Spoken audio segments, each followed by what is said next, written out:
আসসালামু আলাইকুম প্রিয় ভাইরা, আজ আমরা রমজানের ৬০ শিক্ষা এবং ৩০ ফতোয়া নামক কিতাব থেকে শিক্ষা নম্বর ৮ নিয়ে আলোচনা করছি। ৮ নম্বর শিক্ষায় বলা হয়েছে রোজাদারের গোসল ও শীতলতা অর্জন করা।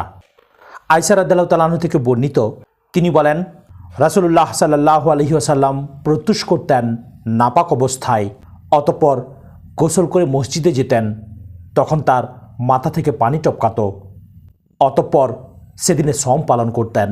আবু বকর ইবনে আব্দুর রহমান নবী করিম সাল্লাল্লাহু আলাইহি ওয়াসাল্লাম সম্পর্কে জনৈক সাহাবা থেকে উল্লেখ করেছেন, আমি রাসূলুল্লাহ সাল্লাল্লাহু আলাইহি ওয়াসাল্লামকে আরজ নামক স্থানে দেখেছি। তিনি রোজা অবস্থায় মাথায় পানি ঢালছেন, পিপাসার কারণে অথবা গরমের কারণে। ইমাম বুখারী রহমতুল্লাহ আলাইহি বলেন, সম অবস্থায় হযরত ওমর রাদিয়াল্লাহু তাআলা আনহু কাপড় ভিজিয়ে গায়ে রেখেছেন। ইমাম শাবি রোজা অবস্থায় গোসলখানায় প্রবেশ করেছেন। ইবনে আব্বাস রাদিয়াল্লাহু তাআলা আনহু বলেন, সম অবস্থায় রান্নার ডেক চেখে বা কোনো বস্তুর স্বাদ পরীক্ষা করা দোষের নয়। হাসান রহমতুল্লাহ আলাইহি বলেন, রোজাদারের কুলি ও শীতলতা অর্জন করা দোষের নয়।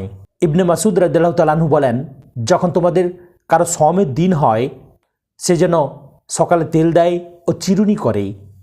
আনাস রাদিয়াল্লাহু তাআলা আনহু বলেন, আমার একটা ছোট্ট হাউজ আছে এবং রোজা রেখে আমি তাতে ডুব দিই। শিক্ষা ও মাসাইল ৭টি। ১. রোজাদারের জন্য জায়েজ আছে গরম বা তৃষ্ণা হালকা করার জন্য পুরো শরীর বা কোনো অংশে পানি দেয়া। এটা ওয়াজিব গোসল অথবা মুস্তাহাব গোসল অথবা বিনা প্রয়োজনে হতে পারে। ২. রোজাদারের জন্য পানিতে ডুব দেওয়া বৈধ, তবে সতর্ক থাকতে হবে যেন পেটে পানি প্রবেশ না করে। ৩. ইবাদতকারীর কষ্ট হলে বৈধ উপায়ে তাকে লাঘব করা দোষের নয়। এটাকে অধৈর্য গণ্য করা হবে না, এর থেকে বিরত থাকা ঠিক নয়। ৪. মানুষ দুর্বল ও অপারগ হলে তার উচিত বৈধ উপায়ে কষ্ট লাঘব করা। ৫. সম অবস্থায় গোসলখানায় গরম পানি ব্যবহার করা বৈধ। অনুরূপ সুগন্ধি ও তেল ব্যবহার করা এবং চিরুনি করা বৈধ। ঘ্রাণ জাতীয় বস্তুর কারণে রোজা নষ্ট হয় না, এগুলো রোজাদারের জন্য মাকরুহ নয়। ৬.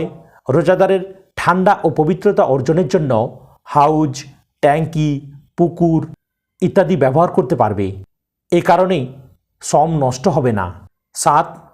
প্রয়োজনে বাবুর্চিখানায় স্বাদ গ্রহণ করতে পারে, তবে খেয়াল রাখতে হবে সেটা যেন পেটে প্রবেশ না করে।